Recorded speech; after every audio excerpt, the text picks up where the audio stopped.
Mbote à vous tous qui me suivez, je suis votre ami Brogui. Une fois de plus, je suis au rendez-vous pour reprendre le sujet que nous avons entamé et introduit la dernière fois. Nous parlions sur le mystère de la grande dynamo.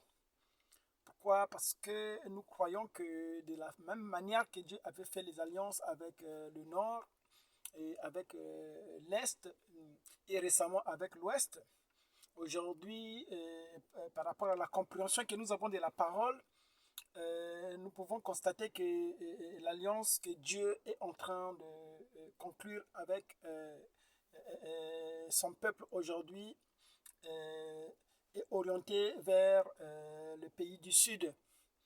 Pourquoi? Parce que nous savons que la lumière qui avait commencé à l'Est, conformément à ce que le Seigneur avait dit, que l'éclair devait partir de l'Est pour l'Ouest. Vous voyez, cet éclair-là a trouvé sa maturité à l'Ouest, comme il a été dit et comme les poètes aussi l'ont chanté, que c'est à l'Ouest que le soleil se couche. Il arrive à la fin de sa course. Alors, lorsque le soleil se couche, vu que l'humanité, si vous voulez, le monde est dans un cycle perpétuel, vous voyez, le même soleil qui se couche le soir, c'est le même soleil qui doit se réveiller le matin. Il y a eu un coucher du soleil et nous parlions d'un lever du soleil. La seule différence, c'est que lorsque le soleil se lève, c'est un nouveau jour qui commence. C'est une nouvelle dispensation. Voilà pourquoi aujourd'hui nous mettons l'accent sur l'ouverture des sceaux. Pourquoi? Parce que dans le songe, parce que lorsque le frère a vu frère Branham se diriger vers l'ouest, voyez, tout le monde était impatient de le voir revenir. Avant que frère Branham ne revienne, voyez-vous, les prédicateurs étaient en train de se lever pour partir. Tous se dirigeaient, ils disparaissaient. Ils étaient impatients de voir frère Branham revenir. Nous l'avons précisé dernièrement que lorsque frère Branham est arrivé sur scène, voyez-vous, lui, il avait le ministère. Apocalypse 10, c'est lui qui devrait accomplir cela. Mais avant cela, voyez, il lui a été dit de faire l'œuvre de l'évangéliste. Et c'est dans ce cadre-là que frère Branham a restauré l'autel. Il dit qu'il a prêché comme Paul. Voyez, il a balisé, voyez-vous, le pays. Et lorsque le temps est arrivé, il devrait aller vers l'ouest. Et dans la vision de Jimmy Jackson, quand il le voit aller vers l'ouest, voyez-vous que les gens étaient là à table, frère Branham partait vers l'ouest. Oui? Et les gens étaient impatients, comme je viens de dire, de le voir revenir. Mais lorsque Branham revenait, voyez-vous qu'alors que son visage brillait, et le frère constate dans la vision qu'il ne parlait plus comme il parlait avant. Voyez-vous, c'était le même frère Branham, mais qui avait changé de langage. Conformément à ce que Jésus lui-même aussi disait, que ne comprenez-vous pas mon langage? Pourquoi? Parce que la révélation des sceaux, voyez-vous, c'est un langage. Le septième sceau, c'est un langage. Voyez-vous, lorsqu'il est révélé, alors vous cessez de parler comme vous parliez avant. Et c'est de ça que nous sommes en train de parler. Parce que nous faisons l'apologie des sceaux aujourd'hui. Parce que nous croyons que le message d'aujourd'hui, c'est l'ouverture des sceaux. Alors, le langage aussi a changé. Nous ne parlions plus comme nous parlions avant. Avant, nous raisonnons en termes des âges de l'Église. Nous prêchons aux gens la sanctification. Voyez-vous, et toutes ces choses, voyez, mais avec l'ouverture des sceaux, toutes ces choses se sont évadées. Et nous comprenons aujourd'hui que l'insistance, c'est le mystère. Voyez? Voilà ce qui justifie les choses que nous disons aujourd'hui. Alors, nous parlerons, nous sommes en train de parler du mystère de la grande dynamo en rapport avec le Sud, l'alliance que Dieu a conclue au Sud. Et nous nous sommes basés sur la vision de frère Branham, la vision de Durbon. Nous allons lire quelques citations de frère Branham avant d'aller plus loin. Et cela nous donnera une petite plateforme sur laquelle nous allons dire certaines choses. Voilà.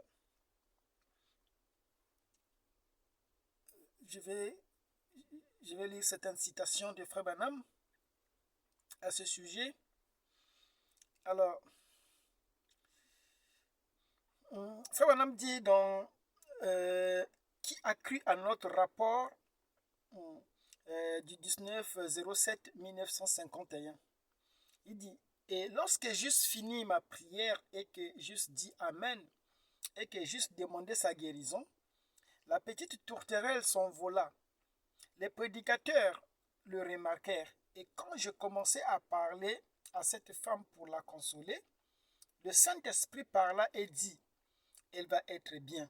Et aujourd'hui, elle pèse 130 livres et elle est en parfaite santé. Il y a une grande lumière verte qui brûle en Afrique. Voilà. Il dit ça donc qui a cru à notre rapport. Voilà. Il dit dans une seule vraie église du 27/07/51, il dit ce monde est affamé, mes amis. Donnez-leur l'évangile dans sa véracité, dans sa puissance. Une lumière verte pour éclairer l'Afrique. Nous prenons une autre citation de Frère Branham. Voilà.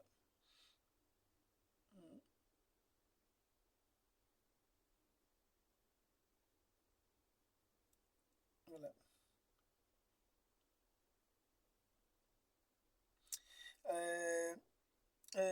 C'est le compte rendu du voyage en Afrique du Sud du 9/11/58 à partir du paragraphe 58. Puis il s'en alla à nouveau et je me suis mis à me réjouir là et j'étais vraiment heureux. Et à ce moment précis, il revint et m'emporta au loin. Maintenant, écoutez attentivement. Ayez votre feuille de papier prête. Quand il est venu cette fois-ci, il me plaça dans une réunion à Durban, géographiquement. Je voyais cela telle qu'était la réunion de Durban. J'avais les regards tournés vers le sud. J'étais au nord et il y avait une grande réunion, exactement la même réunion. Et j'ai remarqué que cette réunion devenait bleue. Les gens se levèrent du sol et disparurent vers l'ouest. Maintenant, je parle lentement afin que les gens le saisissent et puissent l'écrire. Ils disparurent vers l'ouest. Et à ce moment-là, je regardais à nouveau droit devant moi, vers le sud. Et il y avait une nouvelle réunion, plus importante que l'autre. Et il y avait de belles gens, des hommes et des femmes, avec leurs mains levées, louant Dieu. Et j'ai dit, sont-ils tous des blancs? Puis j'ai regardé plutôt, et j'ai vu des Africains. La grande race noire se tenait là, et à ce moment précis, j'ai entendu quelque chose qui avançait, faisant un bruit assourdissant, comme une dynamo qui tourne. Voyez?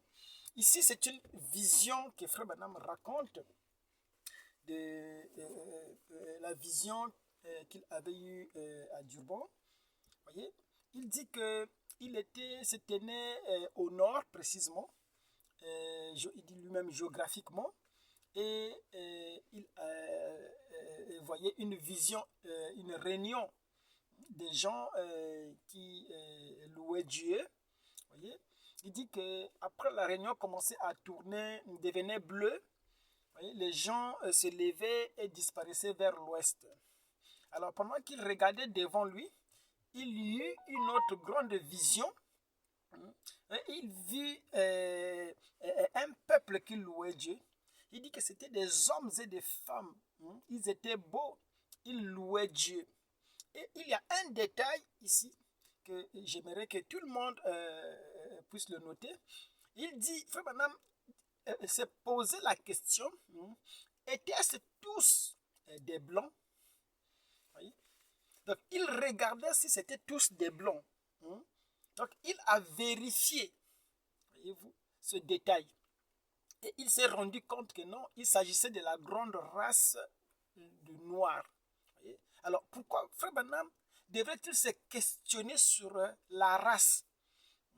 Pourquoi se posait-il la question si les gens qui louaient Dieu étaient-ils des blancs? Parce que c'était un détail. Il dit que je regardais et je me suis demandé, sont-ils tous des blancs? Il dit que cette fois-ci, ce ne sont pas des blancs. La réunion des blancs, c'est celle-là des premiers hommes qu'il avait vus qui louaient Dieu et qui disparaissaient vers l'ouest. Ceux-là étaient des blancs.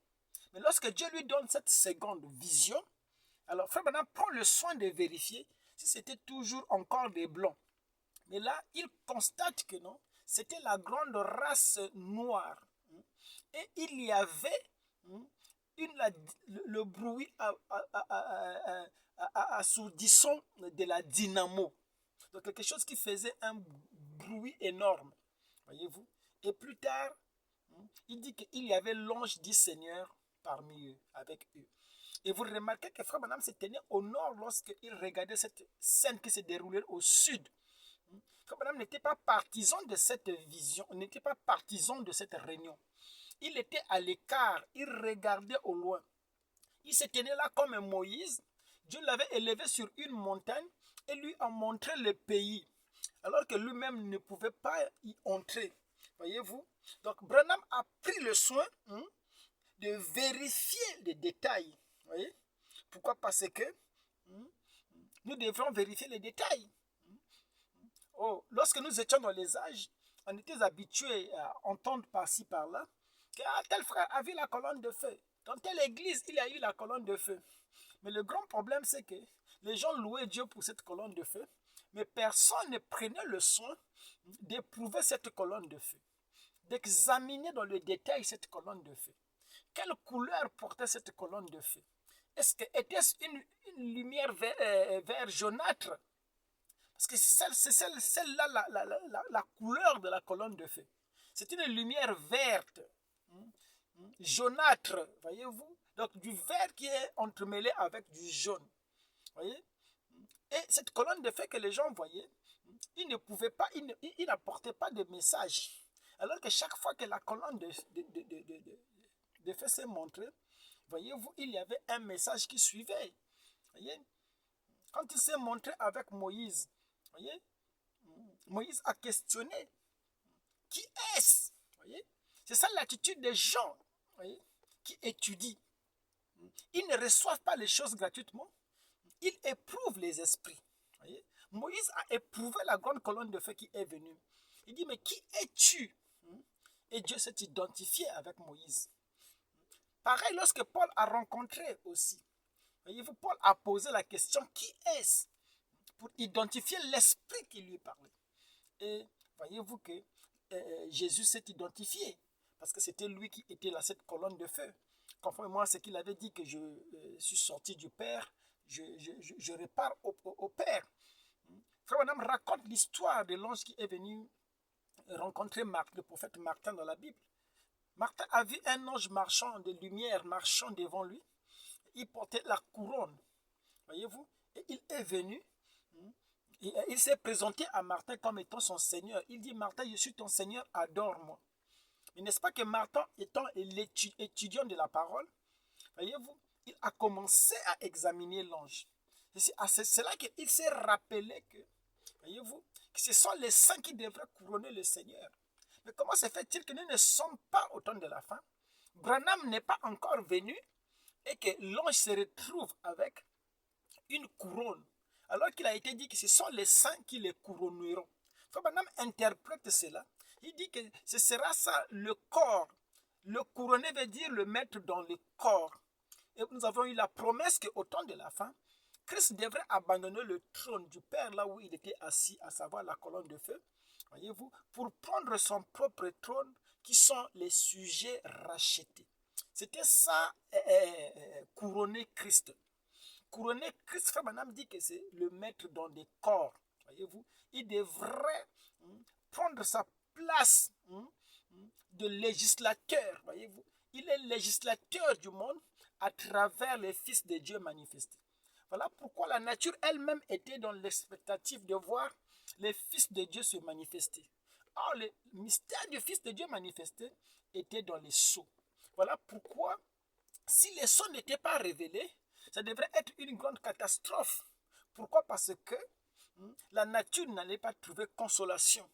Pourquoi? Parce que la consolation était liée avec les sceaux. Voilà pourquoi nous parlons des sceaux tout le temps. Et nous savons que lorsque les sceaux viennent à être révélés, cela est l'indice, l'indicateur qui montre que le temps alloué aux nations est terminé et que nous rentrons dans l'âge voilà, éternel.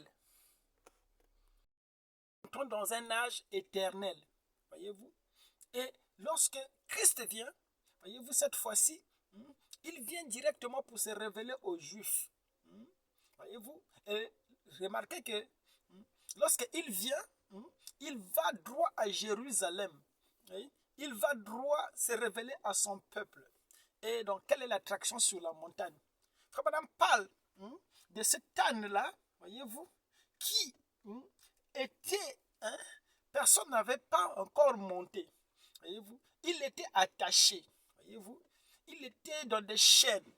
Il ne pouvait pas fumer, il ne pouvait pas boire, il ne pouvait pas suer son corps. Il était dans cet état-là. Une âne qui était préparée, voyez-vous, qui était vierge, voyez-vous, une âne innocente, voyez-vous, une vie sanctifiée, voyez-vous, une vie, j'allais dire immaculée. Parce que frère Madame dit que je suis né hors saison pour vous. Voyez, ça c'est des choses qui sont très dures, mais nous croyons que, voyez-vous, cette âne-là était attachée. C'était pas pour rien que l'ange lui a dit, ne vole pas, ne fume pas et ne fais pas ceci. Pourquoi? Parce qu'il y a quelque chose que tu dois accomplir quand tu seras plus grand. Voyez? C'est cette âne-là qu'il utilise pour entrer en Jérusalem. Pourquoi? Parce que il devrait entrer à Jérusalem. Et nous savons c'est quoi Jérusalem. Les gens nous ont enseigné que Jérusalem était l'épouse. Mais nous savons que Jérusalem, la ville qui descend du ciel, c'est ça le peuple qui porte le nom du Seigneur. Pourquoi? Parce que cette ville-là est bâtie sur les 12 fondements. Voyez-vous? Or, les 12 fondements, c'était ça, voyez-vous, les portes des tribus d'Israël. Voyez-vous? Israël, c'est un peuple qui est fondé sur 12 tribus. Voyez-vous, les 12 fondements qui constituent la ville. Parce que la ville, c'est un peuple. Voyez-vous? Et ce peuple-là, c'est le peuple qui porte son nom. C'est ça la nouvelle Jérusalem. C'est ça l'héritage de David. C'est ça la dispensation d'Israël. Donc lorsqu'on parle de la ville qui descend du ciel, voyez-vous, il s'agit de la dispensation d'Israël. Voyez-vous? Mais, voyez, parce que la Bible ne peut pas se contredire. Parce que nous savons que lorsqu'il vient dans Apocalypse 19, n'est-ce pas qu'il se dirige tout droit vers les Juifs. Voilà pourquoi il y a le mystère des trompettes qui sont révélés dans le 6e sceau. Or, vous savez que le 6e sceau était un mystère triple. Dans le 6e sceau, il y a le mystère du pararécomia. Voyez-vous, lorsque Jean vit le monde passer comme un livre, et il a vu le nouveau ciel et la nouvelle terre, parce que l'ancienne terre s'est retirée comme un livre qui se roule. Voyez-vous, ce mystère-là introduit une nouvelle civilisation. Voilà pourquoi toute la Bible, voyez-vous, dans toute la Bible, les gens attendaient ces événements. Même les esprits mauvais comprenaient le mystère des délais. Il n'y a que les chrétiens qui ne comprennent pas le mystère des délais. Parce que même les démons, lorsque Jésus allait les intercepter, voyez-vous, il se posait la question. Il disait que maître, est-ce le moment? Est-ce que le moment en question est-il arrivé? Il y avait un grand mystère lié au délai. Ce mystère est passé inaperçu. Mais les démons étaient vigilants. Ils étaient vigilants et ils savaient que lorsque le délai va arriver, alors toute chose devrait être soumis à lui. Toute autorité devait être soumise au Père. Et les démons aussi revendiquaient cela. Il dit, Seigneur, est-ce que c'est le moment? Le moment est-il arrivé?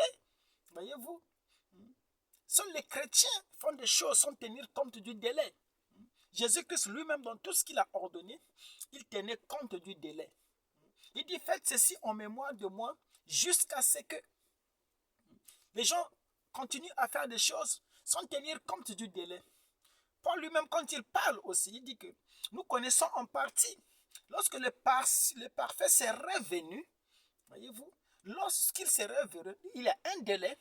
Au temps où le parfait va s'installer, le partiel que nous avons va disparaître. Alors, ce que les gens veulent faire aujourd'hui, c'est de marcher avec deux ordres à la fois. Marcher avec le partiel et prétendre avoir le parfait.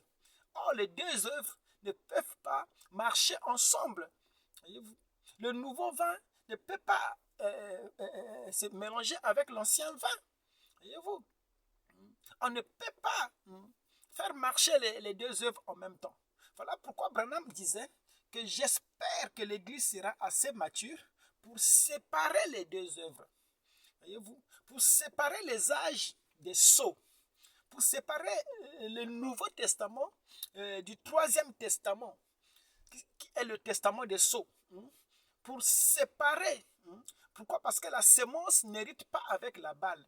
Les âges qui sont la balle n'héritent pas avec la sémence. Voyez-vous? Donc, nous devrions séparer cela.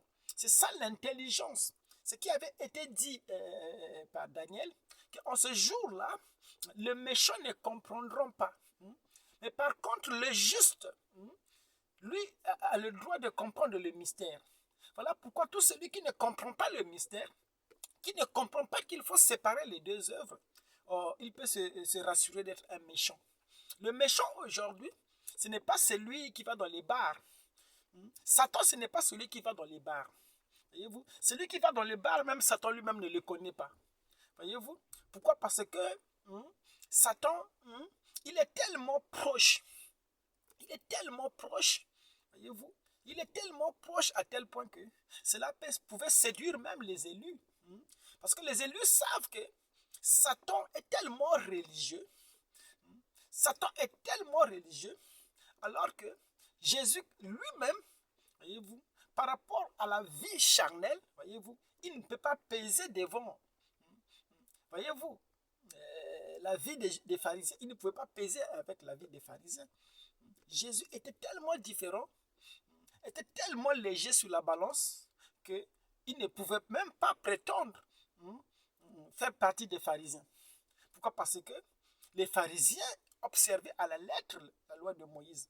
Voilà pourquoi, lorsqu'ils ont vu Jésus venir, manger avec les publicains, faire des choses qu'il faisait, ils étaient scandalisés. Pourquoi? Parce qu'ils croyaient que la spiritualité se manifestait par une vie digne de l'évangile. Or, la vie digne de l'évangile, c'est lorsque vous croyez le message de votre âge. C'était ça, être digne, la vie digne de l'évangile. Votre vie est-elle digne de l'évangile? Pourquoi? Parce que la femme samaritaine, cette femme qui était une prostituée des rues, voyez-vous, elle avait une vie qui était digne de l'évangile. Pourquoi? Parce qu'elle avait reconnu le don de Dieu. Elle a dit en peu de temps que je vois que vous êtes le Messie. Et Jésus a dit, je le suis. Par contre, le jeune homme riche, voyez-vous, qui était un méchant, voyez, alors qu'il observait toute la loi, puisqu'il a réclamé cela devant le Seigneur, il a dit à Jésus, j'ai observé cela, voyez-vous, et Jésus a confirmé que cela était vrai. La Bible dit que Jésus l'aima. Jésus acquiesça que c'est vrai que tu as observé la loi. Voyez-vous, il dit, mais voilà, vends toutes tes richesses, vends toutes tes conceptions, vends tout ce que tu as emmagasiné dans les âges de l'Église, et viens, suis-moi qui suis moi les sceaux. Parce que qui suis-je? Il dit que Christ, c'est les sceaux qui ont été révélés. Viens, abandonne tout ton héritage des âges, viens, suis-moi. Tellement qu'il avait trop bu l'ancien vin, il avait accumulé beaucoup de richesses, voyez-vous, Il n'y avait pas de place pour suivre les sots.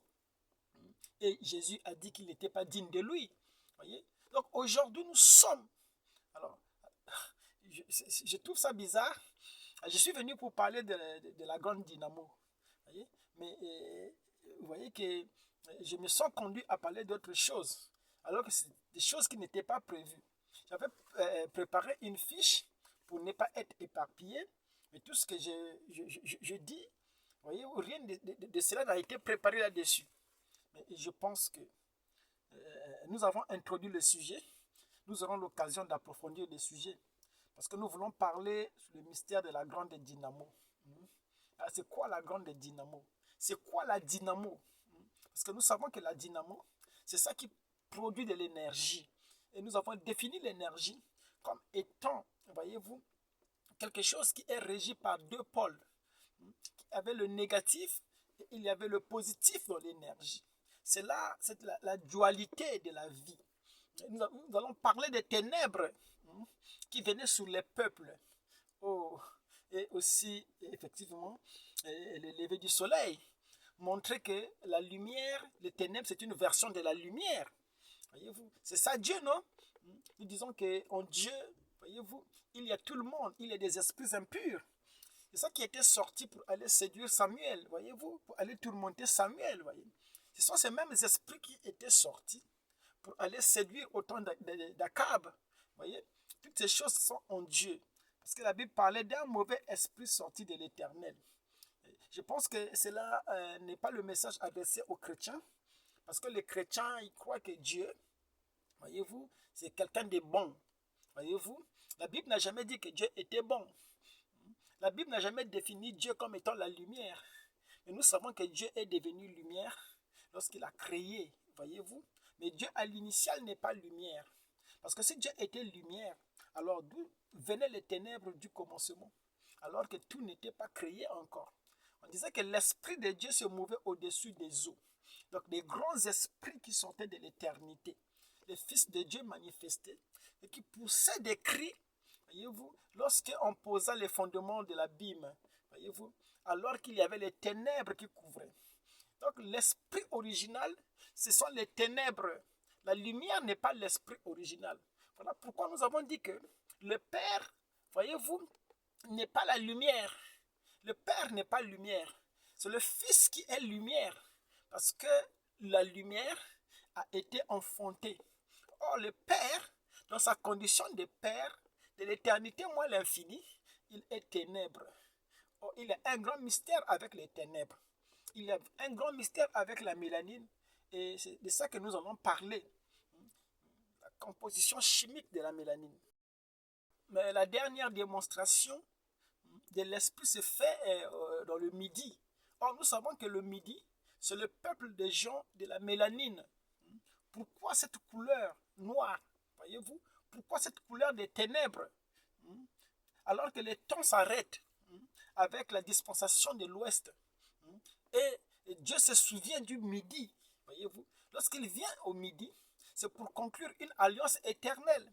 Voyez-vous? Tout ce qui est éternel, c'est ce qui n'a jamais eu de commencement. Et c'est de ça que nous allons parler, la dispensation avant la lumière. Voyez-vous? Oh, nous savons qu'il y a avant la création, il y avait une civilisation, la civilisation des éternels. Nous parlerons de toutes ces choses-là. Pourquoi? Parce que nous savons que l'éternel n'a jamais commencé. Dieu n'a jamais eu d'âge. Voyez-vous? Dieu est plus grand que le temps. Dieu est plus grand que la création. Et avant la création, il y avait des êtres qui existaient. Et Dieu a rappelé cela à Job. Il dit, où étais-tu lorsque j'ai créé, alors que les fils de Dieu poussaient des cris d'allégresse? Donc avant la création de toutes choses, il y avait des fils de Dieu déjà qui étaient là parce qu'ils étaient éternels et qui poussaient des cris d'allégresse. Voyez-vous, ça veut dire qu'il y avait une civilisation avant la création. La civilisation des géants, des gens qui n'ont pas de commencement. Voyez-vous, c'est de ça que nous parlons. Cette civilisation-là qui vient dans le Midi, ça qui amène le bruit de la grande dynamo, le bruit des grandes eaux que Jean avait entendu. Voyez-vous, oh, c'est tellement merveilleux.